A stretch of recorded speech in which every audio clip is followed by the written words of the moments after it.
All right, news on the go for you at this hour. Deputy President Paul Mashatile is currently answering questions in the National Assembly. That's in Parliament.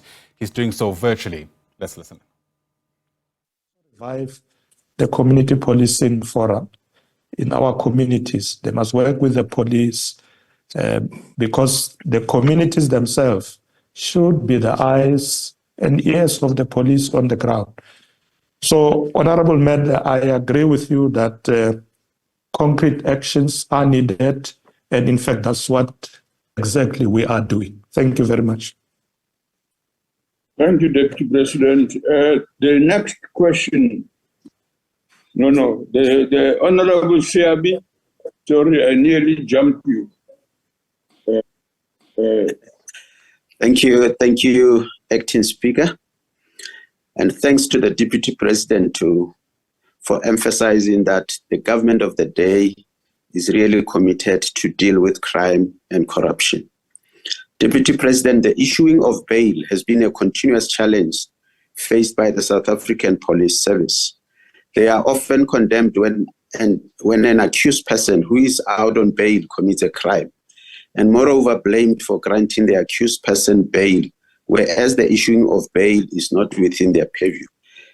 Can you, Deputy President, kindly indicate whether the review of bail legislation, as you said in February, is taking these concerns, condemnations, and accusations against the police into account, and whether the review will examine more severe penalties for an accused person who commits crime while out on bail? Thank you, Acting Speaker. Deputy President. Thank you very much. Thank you very much, Honorable Acting Speaker, and thank you, Honorable Siabi. Yes, the issue of bail is in fact a very worrying issue in our communities.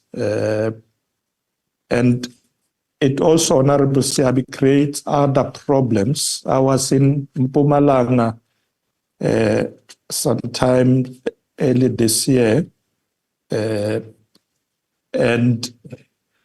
the communities complains that there's this criminal who's doing a lot of wrong things, killing people, and the police arrested this criminal, and then he was out on bail, and again, and it ended up with the communities murdering this person. They actually killed him, which is not something we want to see, because communities are saying, we are tired, these criminals get arrested, before you know it, they are back in our streets.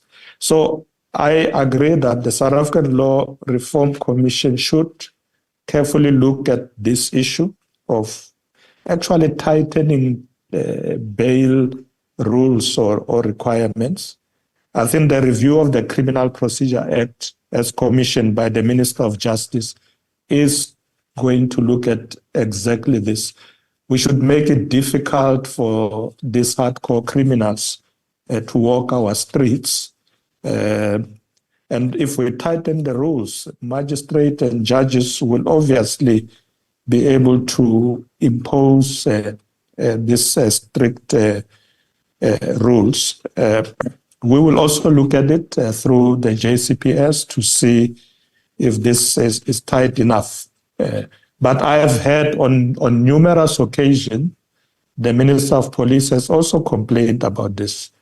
To say, look, we work hard as the police service, we arrest criminals, and then the courts put them back on our street. So the reform of the bail conditions and rules, it's absolutely necessary to tighten the conditions so that criminals must not find it easy to come back into our communities and commit crimes again. Thank you very much, Honorable Siabi, for the question. Thank you, Deputy President. The third question, Deputy President, is asked by Honorable Shivambu, but he's not on the platform, so you may answer it, because other members are here to make their supplementary questions. Thank you very much, Honorable Acting Speaker. Honorable Acting Speaker, we are building a developmental state that has the capacity to redirect and manage resources towards resolving the challenges of poverty, unemployment, and inequality. We equally believe that we need, once again, in addressing this matter, the whole of society approach, including and particularly working with the private sector to realize this goal of reducing poverty, unemployment, but also to move our society towards a more equal society. We equally believe that government and the private sector should work together to grow the economy and create necessary employment. And we need, therefore, to strengthen social compacts. You will recall, Honorable Speaker, something that the President emphasized, particularly in the State of the Nation address in 2019, that we need social compacts. The private sector, government, and other important sectors of society should work together. During my address to the 7th Annual Solution Exchange on the 12th of October last year, I emphasized the significance of fostering effective collaboration between various stakeholders. I further emphasized that government remains committed to increasing private sector investments to promote job creation and building on the existing partnership between business and government to strengthen economic recovery that can create jobs in many industries, particularly your network industries, and that would include energy, transport, logistics sectors, amongst others. Equally, I stress the importance of encouraging self-employment and entrepreneurship. Hence, as government, we continue to play a leading role in fostering growth by creating jobs through various means beyond the public service.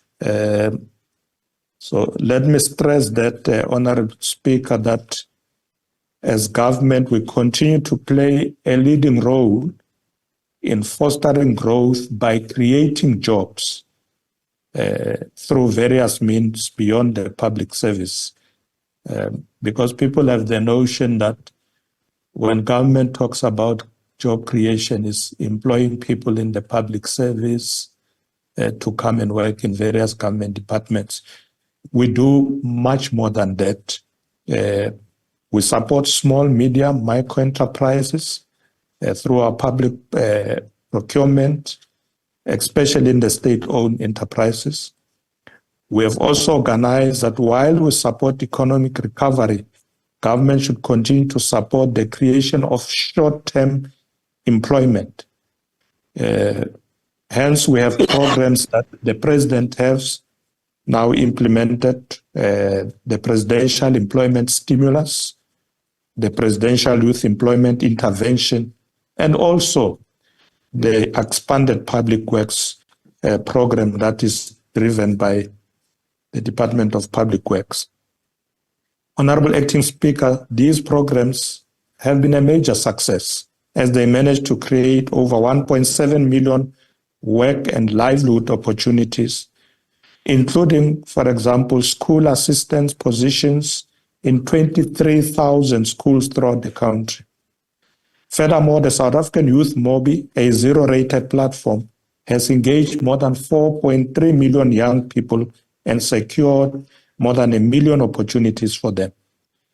Young people look up to more than took up more than 84% of these more than 1 million opportunities created, but also including women who accounted for 64% of this more than 1 million opportunities.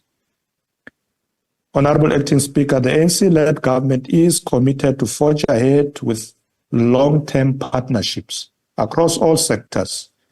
In other words, government, private sector, as well as civil society, to pave the path for a dynamic, competitive, fast-growing economy capable of competing with the best in the world while producing much-needed jobs.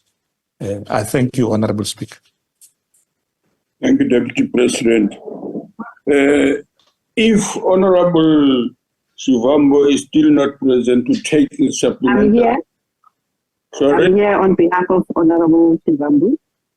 Okay, go ahead. Go ahead. Thank you, Deputy Speaker. Deputy President, today there are 11 million people who are unemployed. These are people who are willing to work, ready to read, and are actively looking for jobs, but cannot find any. The majority of these are young people, and meaningful people who should be entering the labor force as active and meaningful participants. More than 3 million of the unemployed have lost hope of ever finding work. When the president says it is not his job to create employment, but the task of the private sector, is he not sending a message that he has failed, especially since his term is effectively ending in a few days? Have you and your collective not failed to create jobs in the past 5 years? You were mandated by the voters in 2019. Deputy President, you're speaking about temporary employment, which is not sustainable for the young people. We're talking about permanent employment here.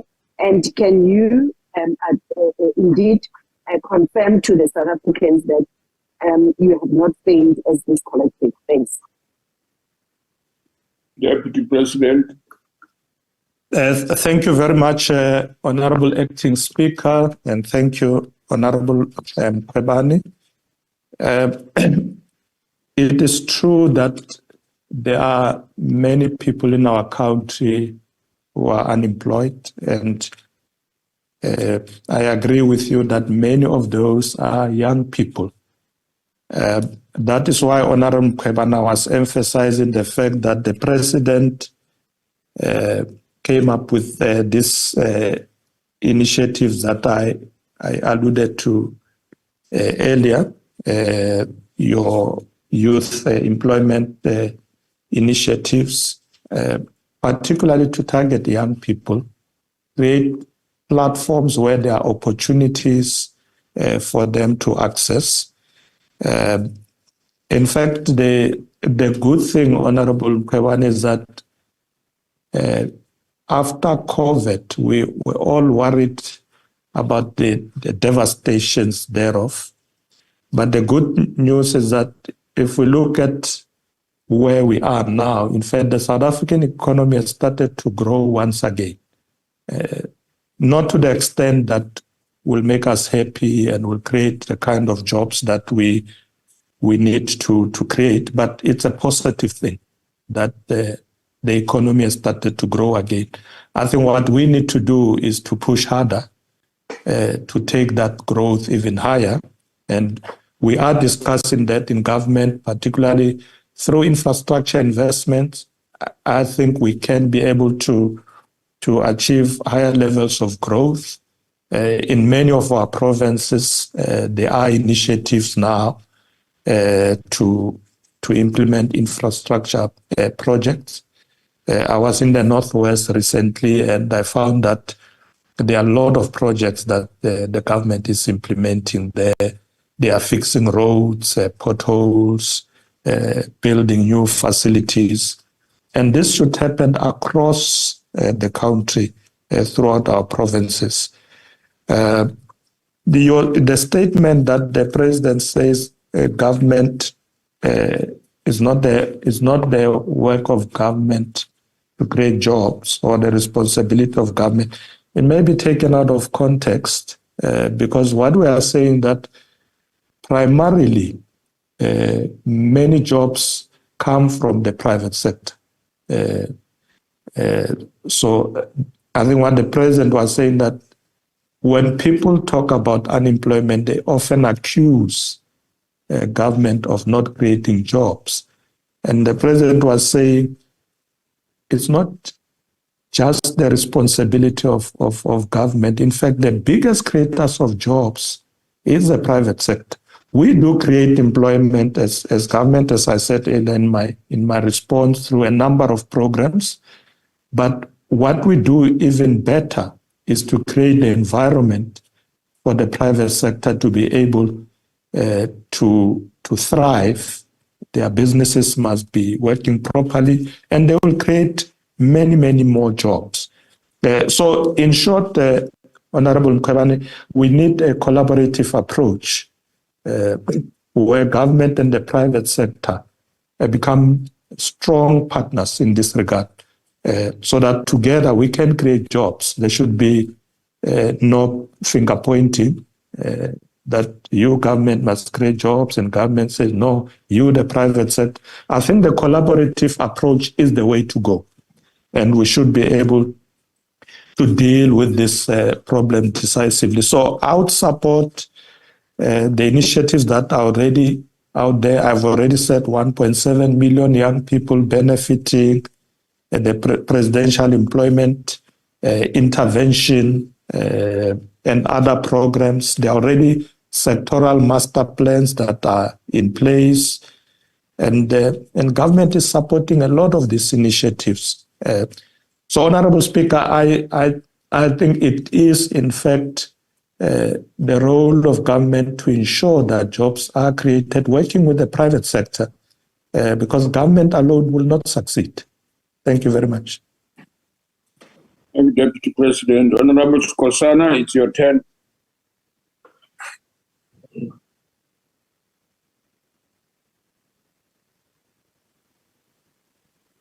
Ngiyathokoza.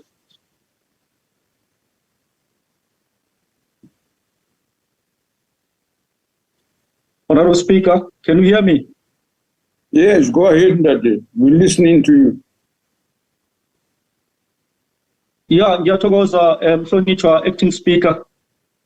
Mhlonishwa Sekela Mongameli, I am of the view that the question you have been asked demonstrate lack of sincerity. The ANC-led government has consistently called through its policies over the past 30 years for a mutually reinforcing relationship between government and the private sector and other key role players like workers' organizations and communities to deal with job creation. So it is wrong to argue that it is either one or the other who must take the primary responsibility for job creation. Mhlonishwa Sekela Mongameli, please outline the commitment on the creation and sustainability of the 2.5 million work opportunities of delivering public goods and services in communities in meeting the needs for jobs and basic services. Ngiyathokoza Mhlonishwa Acting Speaker. Thank you, sir. Deputy President. Thank you very much, Honorable Acting Speaker, and thank you very much, Honorable Skosana. Honorable Skosana, you will recall that immediately after COVID-19, the government launched a number of public employment programs, or perhaps I should say a collection of them. And that led to what came to be known as the presidential employment stimulus. Because we were concerned ourselves that government cannot sit back and hope that somebody else will create the jobs that are needed in our country. So the employment, presidential employment stimulus was then created. And by the way, Honorable Skosana, that program has been since been extended, so it's still in place. And in March of this year, it was allocated a budget of 42 billion rands, because we need to see more activities on the ground. But if you look at from 2023, this program has in fact created more than 1.8 million jobs. So it's quite a very important intervention. But we also, if you recall, had a job summit. We hosted a job summit in 2018 and came up with a framework that should help us to create employment. So in short, I should say that these initiatives are helping. A number of job opportunities have been created, and the interventions cut across many sectors. It includes assisting small, medium enterprises, the township economy, and so forth. So I would say, Honorable Skosana, that the current administration has been facilitating the creation of jobs. You'll recall that at the investment summit, the president announced that we are targeting investments of 1.2 trillion. And in fact, we have surpassed that target by now. We've really have had a very positive response from the investment community, including foreign direct investments that are flowing in since that investment conference in 2018, since the job summit that looked at how we create employment. We are currently engaged in the review of these commitments that we have made. But as we speak at the moment, more than 500 billion rand has already flowed into our economy in many sectors. So yes, the government has been active throughout in this space of ensuring that we create necessary employment and employment opportunities in all our sectors, and particularly, Honorable Skosana, targeting young people. Thank you very much, Honorable Acting Speaker. Thank you, Deputy President. Honorable members, Honorable Dena from the Freedom Front Plus, it's your turn. Are you here? Deputy Speaker, this is Honorable Breed speaking. I will be taking it on her behalf. You're welcome. Proceed. Thank you, Honourable Deputy Speaker. It's good to see you. Honourable Deputy President, I think rather that the private sector creates jobs in spite of the government and not because of. But let me get to my question. Are there specific official directives on the process and the preconditions for state departments on these so-called partnerships or the taking of hands with the private sector with regards to job creation? And if so, will you make it available to the public? If the answer is no, then it is clear that the objectives of job creation is only a pipe dream and propaganda exercise for the ANC. Thank you. Honorable Deputy President. Thank you, Honorable Member. Thank you, Honorable Acting Speaker. Honorable Member, we are committed as government working with the private sector to create jobs. Hence, I emphasize the number of programs that have been initiated right from the top, from the presidency. And those programs are doing very well. Young people are responding to these platforms. They get opportunities. But the private sector has also been working very well with government. Since the announcement by the president that we need social compact, you may recall, Honorable Member, that not long ago, the private sector had a meeting with the president where they agreed on coming up with various working groups. The working groups looking at the energy issues, working group looking at infrastructure. Those working groups are busy as we speak, and they are coming with a lot of master plans in all those sectors to be able to also pool resources together, because that's one important thing. Government has its own budget that it brings in. The private sector has resources as well. So the private sector plays a very important role in creating employment and issues of trade, etc. But it must always be a partnership. So I wouldn't agree with you that the issues of creating jobs is just a pipe dream. It's actually something that we are actively pushing, and the results are there. I just said earlier on that the economy is growing positively, although at the level that is a bit low. We want to see much bigger growth.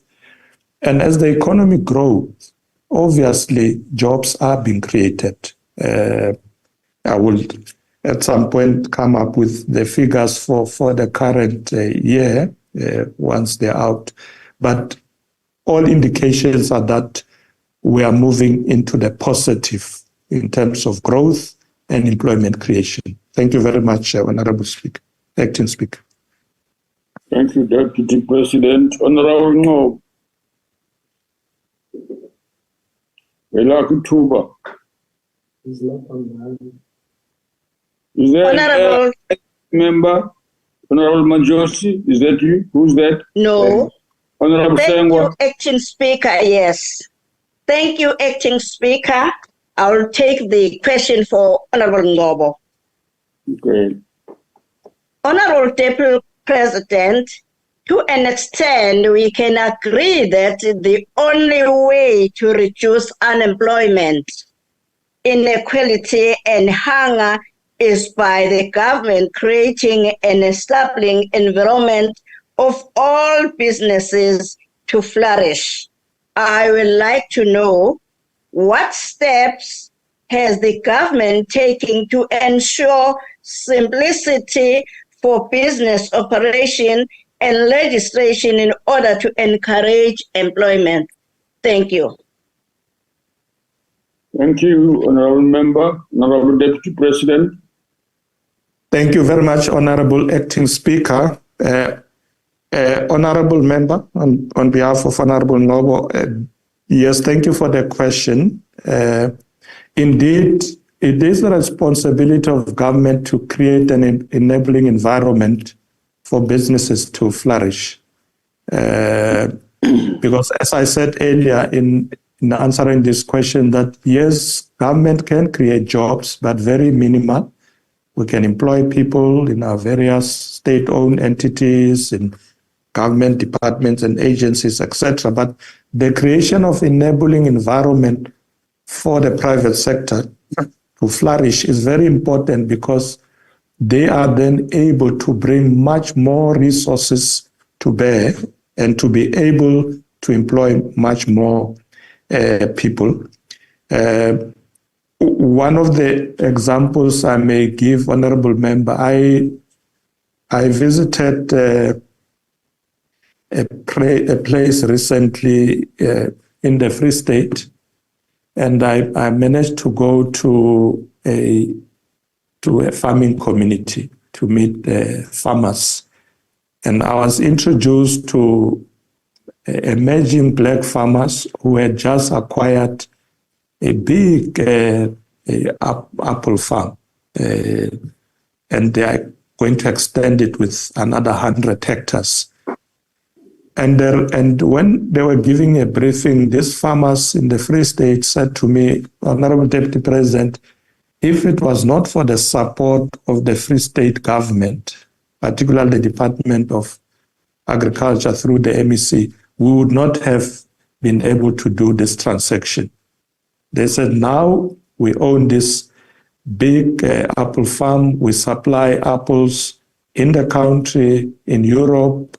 They even gave me names of the apples that they supply, because I went to the actual farm where I managed to to see the apples that are being produced there. Now, this is one of the examples that with government intervention, we have the success story of business people, these emerging farmers. And they said to me, in addition, Deputy President, we also have a processing facility that we now own. Of course, not 100%. They are with other white farmers in the area, but it's a good partnership. And I did thank the Premier of the Free State and the MEC for that intervention, creating that kind of support. Now our farmers are growing, are creating employment, and that's a good thing. So you're quite right. We need to continue these efforts of creating the environment for businesses to be able to flourish. So that's just one example of perhaps many stories that are happening throughout our country. And these are stories of success. Thank you, Honorable Acting Speaker. Thank you, Deputy President. The next question, number 4, is asked by Honorable Murwani. Deputy President. Thank you, Honorable Acting Speaker, and thank you, Honorable Murwani, for the question. Honorable Acting Speaker, last year we launched the revised National Strategic Plan for HIV, TB, and STIs for the period 2023 to 2028.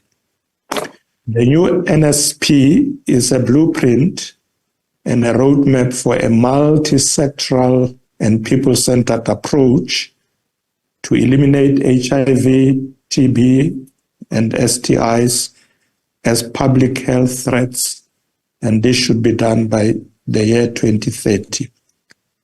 Through the South African National AIDS Council, SANAC, we have implemented various interventions that have had a significant impact in addressing the challenges of HIV and TB. This intervention includes HIV testing services through what we call Checker Mpilo. Apology, Honorable Deputy Speaker. Just fixing my mind. There's a program, as I said, Honorable Deputy Speaker, called Checker Mpilo. It's a wellness campaign. And then we have antiretroviral therapy provision, distribution of condoms, voluntary medical male circumcision program, psychosocial support services to individuals affected by HIV, and programs to address stigma and discrimination as well. South Africa is dealing with co-infection of HIV and TB, and therefore our intervention also focuses on dealing with the TB epidemic. So we're not just dealing with HIV, we're dealing with both of them, as I indicate that it's really, they become co-infections. Honorable Acting Speaker, in this regard, we are implementing what we call a TB recovery plan as well, to find undiagnosed people with TB, strengthen linkages to TB treatment, strengthen retention in care, as well as strengthening the efforts to prevent the disease. Collectively, these interventions have resulted in a continuous decline in HIV infections in the country. In 2022, there was an estimated 164,000 new HIV infections, and this number has now dropped to 146,000 new HIV infections by last year. Our performance towards the attainment of the United Nations AIDS targets of 95, 95, 95 is gaining momentum, And the count is currently on 95, 79, 93. This means, Acting Speaker, that 95% of people living with HIV know their status. 79% of those who know their status are on treatment. And 93% of those on treatment have suppressed the viral load. So that's what we mean by 95, 79, 93. But of course, we're working towards our target is 95, 95, 95. And our plan is to get there in terms of our NSP by 2028. Honorable Acting Speaker, on World AIDS Day last year, we also launched the South African chapter of the Global Alliance on Ending AIDS in Children, and this will be by 2030, which will help to prevent new infection and improve treatment outcomes amongst children and adolescents. As a country, we have nearly eliminated mother-to-child transmission of HIV. To ensure easy access to treatment and to foster retention in care, the Department of Health is implementing a system where clients can collect their medication at various external pickup points and not only at health facilities. Linked to this innovation is the multi-month dispensing of medication, which reduces the number of frequency visits to health facilities by clients. These differentiated models of care also serve to decongest health facilities because, Honorable Speaker, we know that in the past you'd have many people queuing for long hours in our health facilities. So we're beginning to eliminate that. In addition to these interventions, the country is working with academic and research institutions in an endeavor to eventually find a cure for HIV, despite it being a complex process. We continue to educate and sensitize communities against stigma and discrimination, which have been proven to be barriers in accessing treatment and health-seeking behavior by our communities. This is a very important issue, Honorable Acting Speaker, because if the stigma continues, people don't want to come out openly. They don't want to collect their medication. They don't want to be seen because of the stigmatization, and they get discriminated because they are affected by HIV and AIDS. Honorable Acting Speaker, earlier this week on Sunday, the 24th of March, under the auspices of SANAC, we launched what we call the Situation Room, which is a state-of-the-art data consolidation and visualization hub built at the SANAC offices in Pretoria. This platform can be accessed virtually from anywhere in the world. This is one other measure that will further strengthen our response through evidence-based decision-making. We will continue to ensure that communities are at the center of our intervention because it is communities themselves who must play a leading role in the sustainability of our HIV